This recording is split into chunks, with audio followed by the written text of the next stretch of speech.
if I was an anime production manager doing like the tie-ins and stuff, I'm not exactly sure I would have spent the money onto being like, you know who we should get a voice actress to do like a special CD for the merchandise? Sora Asuka.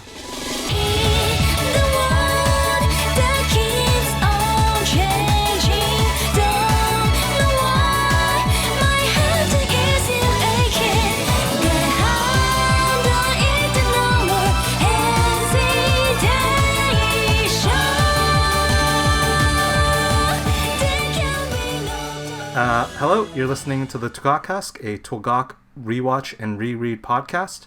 I'm Aquason. And I'm Magile. And today we are talking about the Sora Arc, or the Sora chapter / the Sora episode. It's one thing. And today we're doing modified anime order. So we're doing episode 4, but this actually is manga chapter 14 or something in volume 3. It's the first chapter of volume 3. Doesn't really change I think much. it's 17. Yes, thank you, Miguel. Before we start, I remember we always start off with like an interesting question to set the scene for this episode. I forgot to prepare a question. Did you remember to prepare a question? I could never forget. I am always on top of things. All right. What's your question, Miguel? So my question for you is there anything that you are so interested in that you would go on a crusade for, like Kama does in this episode? Poof. I mean, technically, yes. I have done some pretty deep dives into researching topics, and specifically when I'm doing video essays, I often go pretty deep into trying to find the exact right clip or resource or footage of a thing. Like, I remember I'm working on a video about song translations, and I spent like a good 5 hours just, like, not straight, but like it was this massive pause in my editing workflow where I was trying to find a good third-person footage of Japanese voice actors dubbing English shows. And like I use like the Wayback Machine a lot to find resources and other stuff. I go pretty deep onto that stuff. And what about you? This is not my question for you. I'm just turning the question back onto you. You're a thief. I'm still gonna come up with an extra question. Okay, good. I'm a card game person, for those who know me. I deep dive into card games very heavily, especially when deck building. It's all about going and finding the most obscure card that fits your synergy. Like for Magic the Gathering on Scryfall, you can search a bunch of random keywords to try to find what you're looking for, and boy, do I read through like 600 cards if necessary to find the one that I'm looking for. Okay, now my question. I've had, 2 minutes to come up with a good question in the back of my head. My question is, have you ever bought something that on purchase you immediately regretted? No. No regrets, Magile. That's you. I simply choose to do what I want to do, and if I do it, I'm happy. No regrets. That's fair enough. Yeah. I am so price conscious that I very rarely ever buy anything, so I rarely ever get burned by a regretful purchase. We are kind of like the exact opposite types of people when it comes to this. Yes, I would agree. Okay, so we're going to have to retell this story, but as we recap this, why don't we start off with, because the anime version is extended, we'll cover mostly the anime version. So we start off the episode / the chapter with sort of a how would you describe it? Mysterious kind of ominous. It's not fully explained what's going on, but it's talking about There was a game that was unconquerable and killed everyone who tried to go with it. And we get focus on this girl with a beret. And there's like some there's some kind of off-screen voice that says that they will save her. And then with our anime version of the story, we do the opening, of course, and then we get to kind of like daily life morning with Keima and Elsie and Mary, right? And it's like this. I remember watching this again, 2 days ago, and I was like, I actually really enjoyed this part just because it like kind of showed their dynamic and like what an average day when they're not dealing with conquest stuff is like. And I thought it was really funny when Mary, she trusts Elsie enough to be like, please go with him and make sure that he doesn't run into a car or something. And of course the joke is how Elsie's the one who continues to run into things while Keima swiftly dodges out of the way. Yes, Keima, he is, a pro at walking and playing a game at the same time. That's what he does in the intro, anyway. So afterwards, they get to school. Chihiro talks to Elsie a little bit, but there's this main thing that Keima seems to be even more obsessed with this game than he usually is with games. He's ignoring everything to the extent. We see a bit about Keima's regular daily class experience, perfectly answering or perfectly translating the English sentence into Japanese, and then still playing the game. And then we finally get into the full introduction of what this episode's going to be about, which is this game that he can't beat. And he's crying and he's tearing up. And when Elsie asks him, like, what's the deal? He goes into a bit of his like spiel about this game. He bought it on release, on launch. He thought it was gonna be fine, but it turns out it was a piece of crap. It was a game that did not have the budget to fully complete it. They spent probably too much money on the marketing materials, and it is bad. It is also broken, even after multiple patches. And the problem is that when he gets to a certain choice, the game's code accidentally causes the pointer to loop back to the same choice. So there's no way for them to progress. And they decide, and Keima decides, like he feels like he's failed because he's the god of conquest. He should be able to do anything. And Elsie is like, oh, that's fine. You can't deal with it. Even you can't beat a game that's broken or whatever. And then he perks up and he's like, no, I have to do this. He goes Super Saiyan for a second, and he takes Elsie up to the roof to go on this big crusade of let's finish this game. From there, on the roof, we get kind of the from there on the roof, we kind of get like the setting up of the parameters of how they're going to beat this game. And Keima has outlined his plan that it's essentially he's just going to brute force every single possible choice because he does not know what combination of choices is causing the code to loop or to the game to accidentally point back to the same choice. And so he figures if he tries every single possible combination of decisions, one of them might allow him to progress. And then we learn, this is not going to be easy. The game is so buggy that two out of 3 times when you launch it, it crashes on launch. The game does not save well either. Apparently, it also crashes if you save. So it's all got to be done from the very start. And then when they go into it, we get into all the other ways that this game is kind of terrible. The very first choice he makes, which is whether he's going to go to the cafeteria or not. This time he's like, last time I didn't go with her to the cafeteria. I should pick the going to the cafeteria option.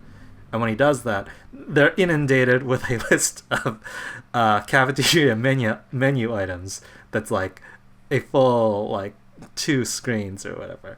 And it's like Elsie is like, please, you can't be serious. We're gonna do all this, and then Game is like, we have to.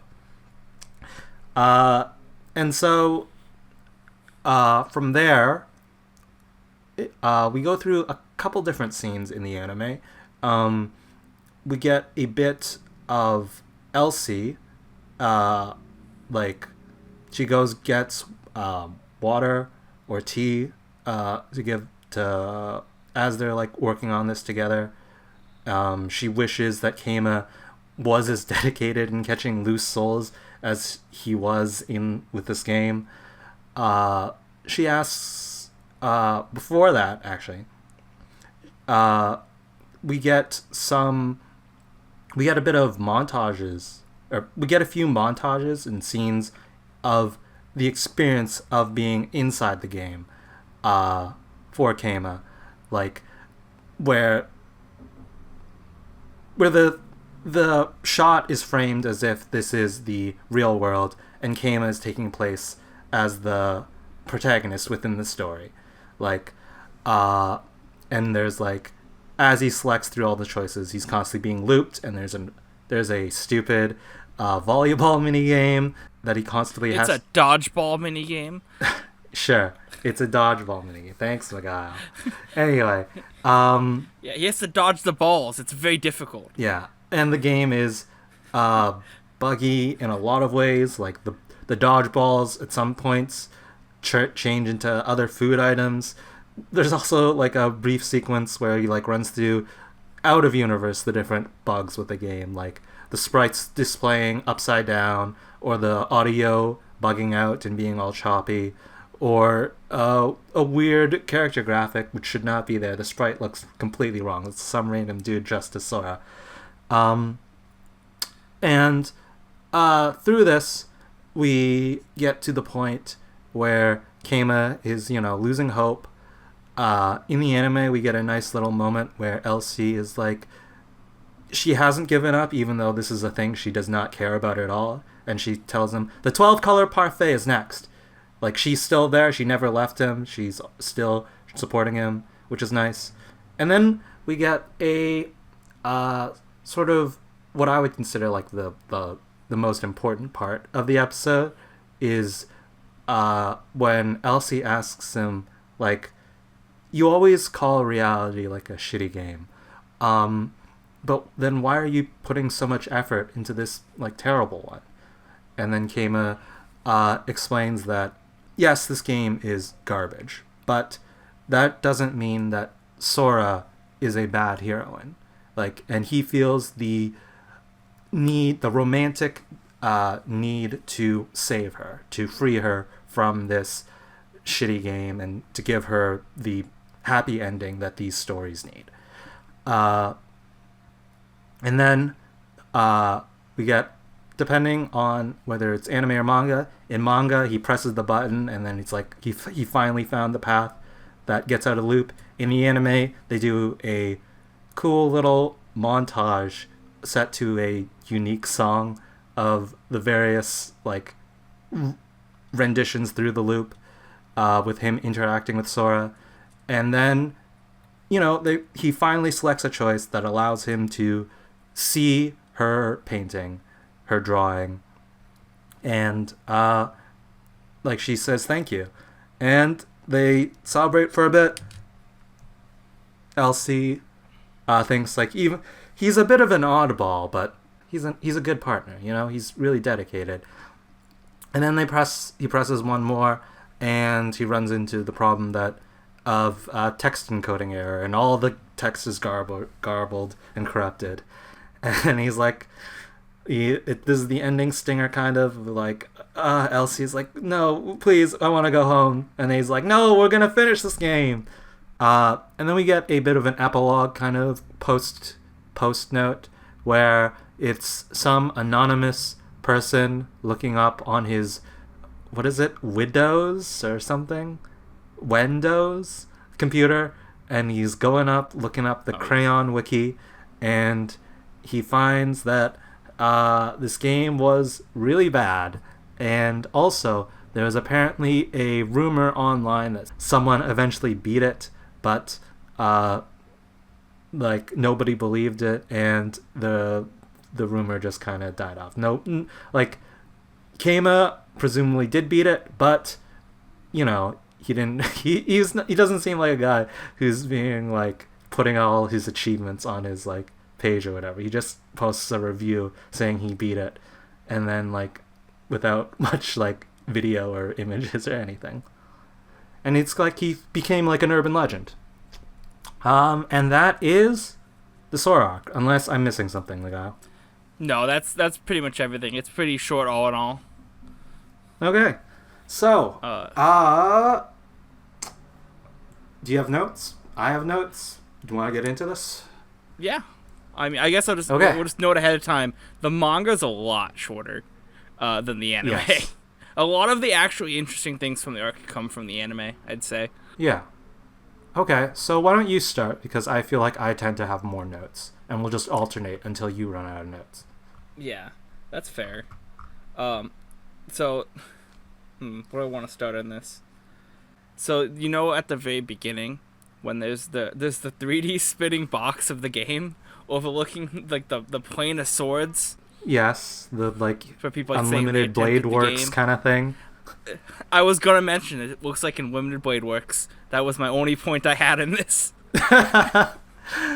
Yeah, on the TV tropes page, they think it's like a deliberate reference. I'm like, I don't know. That's kind of a fairly common motif in a lot of things, but maybe your reference pools are just limited to visual novels. I mean, given that it is a visual novel reference, it makes a lot more sense. Okay. My first note was the scanlations are kind of rough. Like page 7, they say Sor Asuka instead of Sora. Where willing end shit game doesn't make any sense grammatically or English in terms of English. I don't think the person translating this was a native English speaker, because they wrote things like, this is the game's first selection, instead of, this is the game's first choice, or this is the game's first decision, you know? They use terms that are, like, translations would totally work, but they're not exactly natural. Well, I know for one I saw in that, which I thought was weird, was they said with her, and it was wither. I'm not exactly sure what happened there. That's just one I noticed when I was going through it. Yeah, this is the early Red Hawk scans after they split off from Noisy scans, and they are pretty rough. They are not as talented, or they don't have as skilled translators and editors as they do by the end of the manga. It also shows up especially in the like image quality of the manga scanlations. Do you have a second point? I do. It's about as deep as my first point, and it's me noticing a random thing. Okay, hit me. On like the second time when they have the guys running away from the game, when they're talking about like how buggy it is. Yes. And stuff. And there's the actual people running away. In the dub, because I'm watching the dub to rewatch it because I'm kind of lazy. One of the random background people is Greg Ayres. He's a good voice actor. Is Greg Ayres the guy who voices Frieza? Or is that the other Ayres? I think that might be the other Ayres. I'm not positive, though.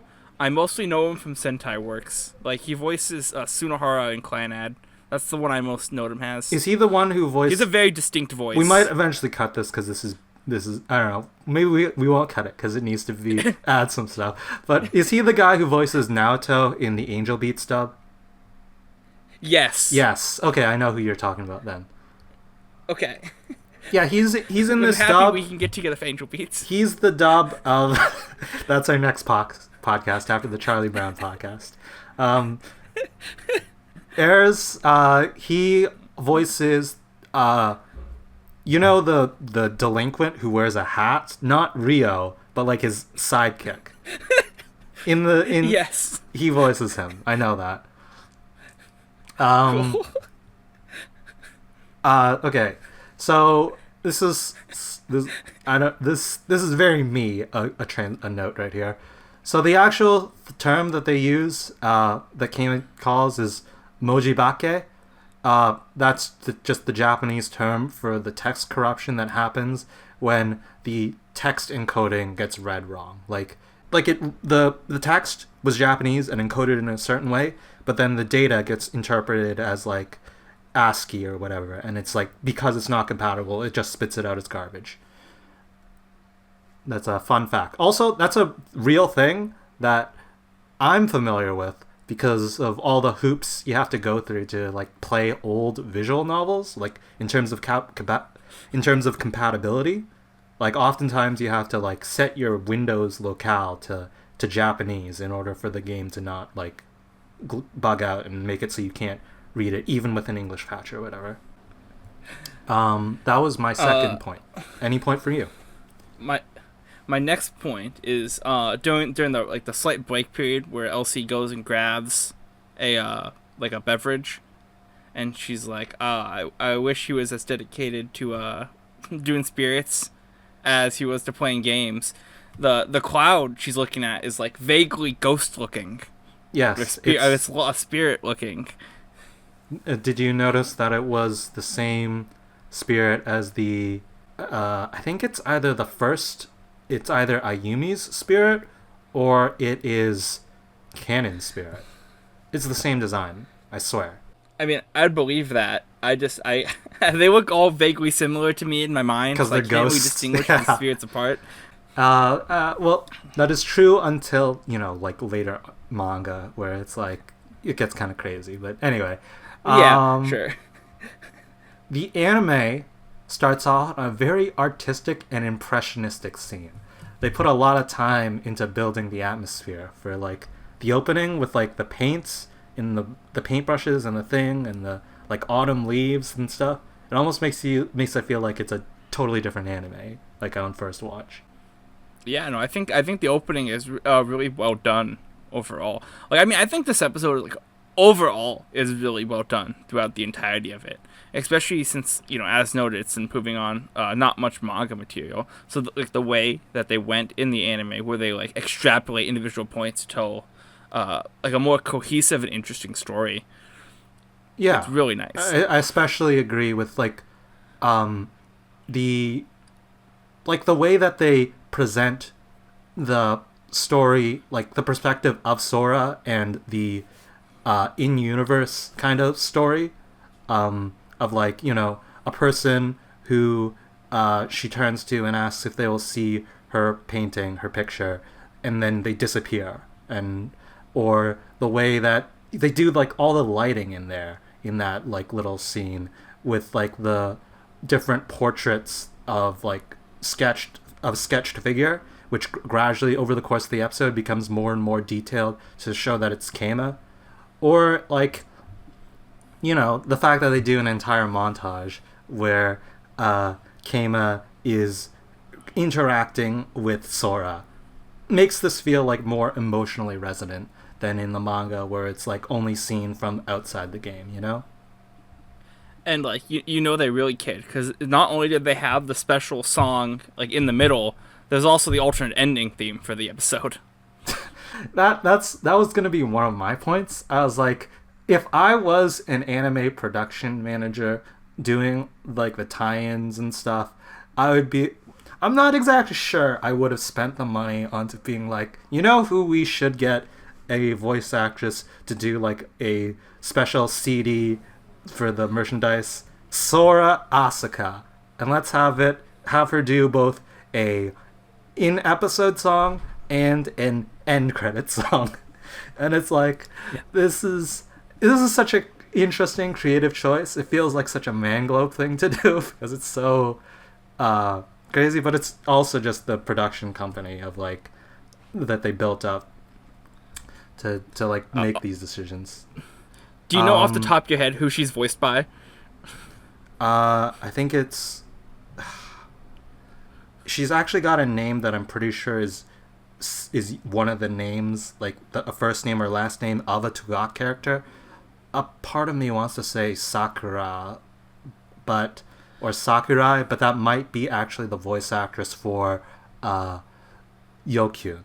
I can't remember. I'm being honest. It's Tomo Sakurai. You were there. Oh. Yeah, I did it. I got it. Yeah. Okay. This is me. I'm doing the TWGOK trivia challenge. I'm winning it. I forgot that I was supposed to ask you questions and test your trivia on this stuff as well. What was I gonna say? Sakura, okay. One thing that I've seen noted, but I haven't seen the anime, so I can't confirm.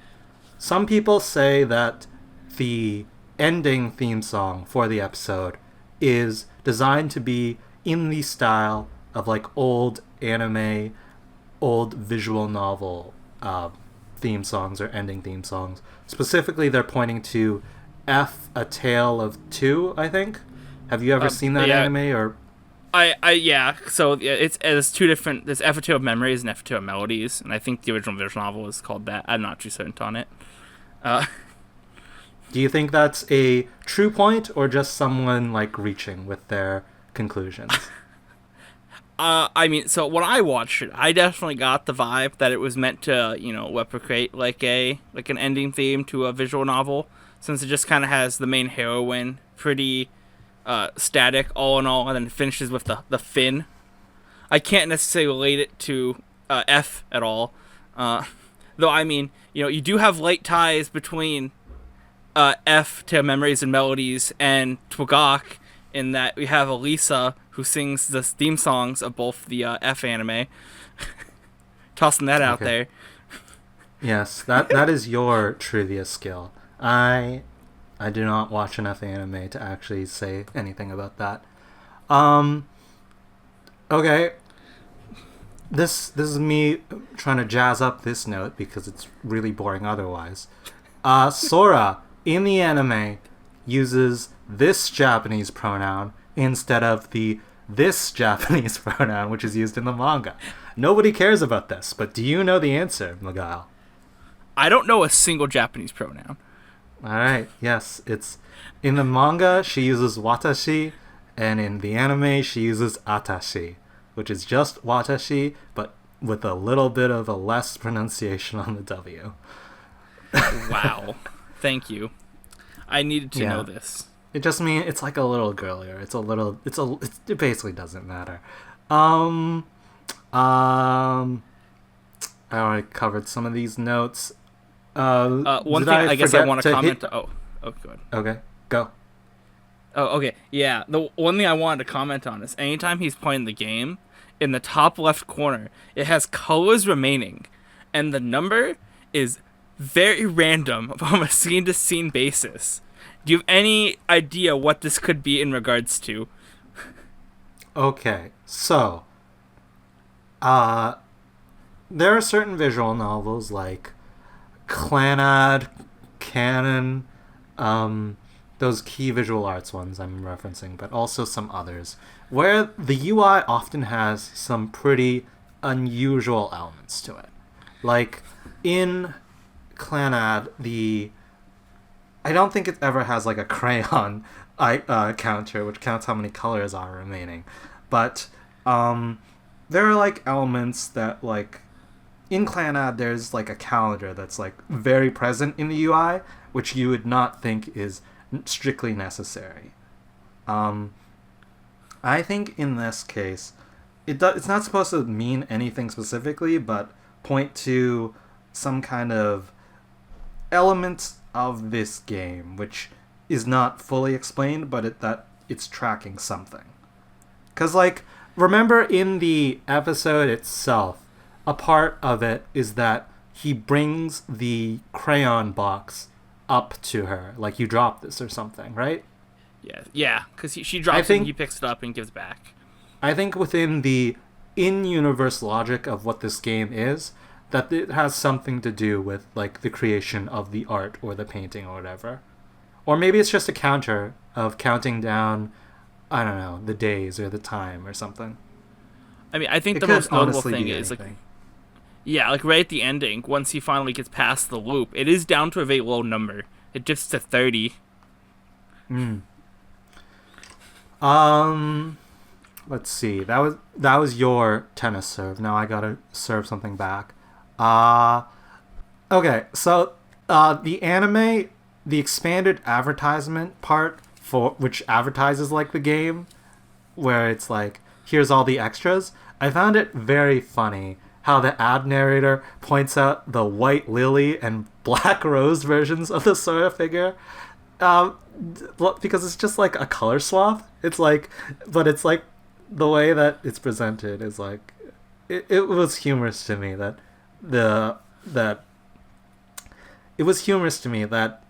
it felt very real, you know? I liked for the black one because it's like black rose version black, and it's just got to be very detailed. This is how anime figures are too. I'm not sure how much anime figure buying you've been into. I have bought none. Okay, I buy a lot of anime figures, and sometimes there are just slightly random versions of things. Like, I'm not sure if are you familiar with the anime Nagatoro?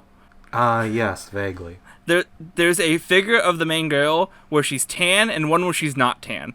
And that's like the only difference between the figures. The tan one is like $100 more, I'm pretty sure. Okay. Okay. Sir, now that I've served it, do you have any other points? Or am I just going to take over with all my notes? I guess I don't know if we want to talk. I guess I'll go off the main thing I feel is notable in this episode. And you kind of pointed it out.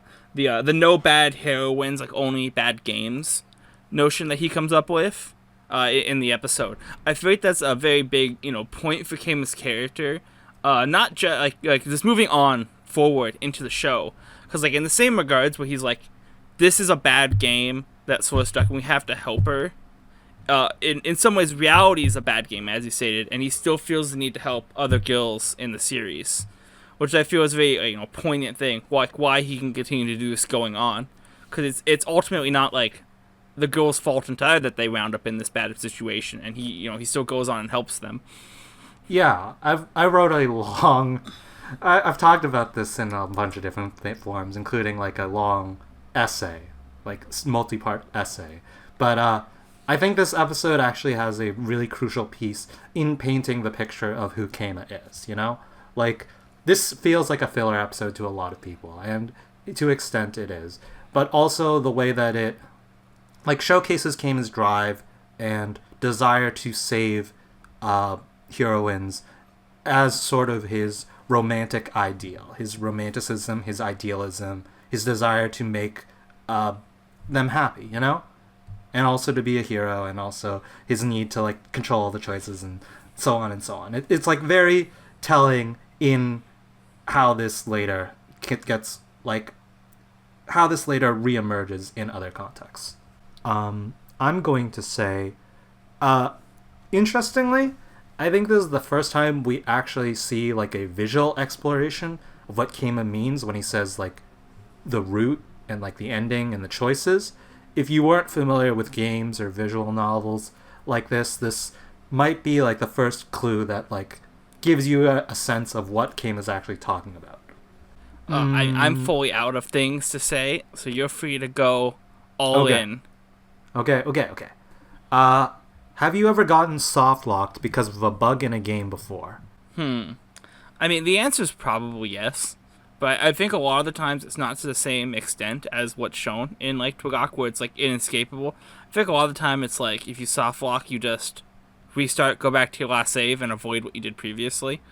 Okay. I've never been fully like locked out of a game because of a bug. I have, and it was Spyro: A Hero's Tale for the PS2, and that sucked because it happened like at the 1/3 mark of the game, and I couldn't load any earlier saves because the save that the autosave or whatever had me locked in at the point where the soft lock had already happened, and it was bad. I rented that game, and I hated that for the last like 5 days of renting that game out. I couldn't do anything. Did you ever play Spyro Enter the Dragonfly? A Hero's Tale. No, but did you ever play Enter the Dragonfly? Yes, I also did that. That was also not like a great game. That's the game you can beat in like 10 minutes. It is not a good game. How do you feel about the experience how do you feel about the exploration / presentation of the experience of going through the same thing over and over again within the symbolic presentation of Keima being inside the game. I love how like it can like you'll be going through the scenes, and like they're cut off shorter and shorter, and like things will get mixed in across the different events that are going on in the game. It makes it seem like all like delirious and mix things up, and how like exhausting it is to go through all these different things in the game. I think it was a really good visually way to examine like what Keima's doing, because since the manga doesn't really make an effort to show it, it's like this like really frantic, fast-paced, just different things happening non-stop. It's just a really good way showed on. Just go, go, go, get through all these choices, Yep. Okay. The one note I just wrote for myself is, I have totally brute forced all the choices in the game before. Generally with the help of saves. Okay,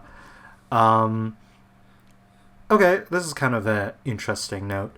So, in the ending, but before the like wiki page post kind of ending thing, there's the shot of the Milky Way on the open sky at night. Do you have any idea what this could be a reference to? I knew this was a thing that was notable, because I'm like, this has to be relevant to something, because they wouldn't put so much detail in just to a random sky if it didn't mean something, but I have zero clue what it could possibly be. Okay. I'm pretty sure that it's a reference to Tanabata, and that's a Japanese like festival that happens every August or something. And it's like this legend, folk tale of Orihime and Hikoboshi, which are these two star-crossed lovers who can never meet except for on this one day because they're separated by the Milky Way River.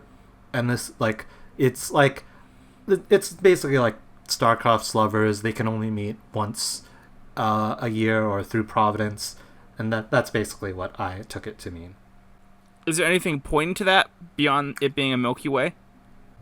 So in the reason why it's the Milky Way, it's like has to do with like being a woven thing and like tears and like it's folktale kind of stuff, like mythology kind of stuff, because it's like, the guy in the stars and like that the father didn't want them to be together, so he put her into the stars and that kind of thing.